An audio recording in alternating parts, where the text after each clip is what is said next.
पाकिस्तान में कैद 20 भारतीय माहीगीरों को रिहा कर दिया गया। जेल सुपरिटेंडेंट मलीर का ये कहना है, मलीर जेल में अब भी 500 से ज़ायद भारतीय कैदी मौजूद हैं। रिहाई पाने वाले माहीगीरों में 4 मुसलमान भी शामिल हैं। माहीगीरों को लाहौर वाहगा बॉर्डर पर भारतीय हुकाम के हवाले किया जाएगा। मज़ीद तफसीलात जानते हैं मोनस अहमद से। मोनस, जज्बा खैर सगाली के तहत रिहा किया गया इन माहीगीरों को? पाकिस्तान की जानिब से जज्बा खैर सगाली के तहत वक्तन फवक्तन भारतीय माहीगीरों को रिहा किया जाता रहा है और इस मरतबा भी 20 भारतीय माहीगीर हैं जो कि मरीज जेल में कैद थे। इनकी सजा पूरी होने के बाद जो है इनको आज जज्बा खैर सगाली के तहत रिहा किया गया है। इस वक्त भी 500 से ज्यादा भारतीय कैदी मौजूद हैं। ताहम हुकूमत पाकिस्तान की जानिब से भारतीय माहीगीरों की इंसानी हमदर्दियों पर रिहाई की शरह ज्यादा है।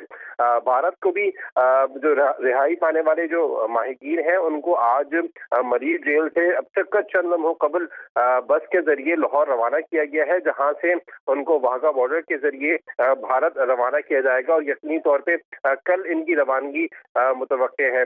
माहीगीरों को पाकिस्तानी समंदरी हदूद की खिलाफ वर्जी पर गिरफ्तार किया गया था और अब माहीगीरों को मरीज जेल से वाघा बॉर्डर लाहौर के लिए मुंतकिल किया जा रहा है। जी बहुत शुक्रिया आपका मोनस अहमद, तफसीलात से आगाह कर रहे थे।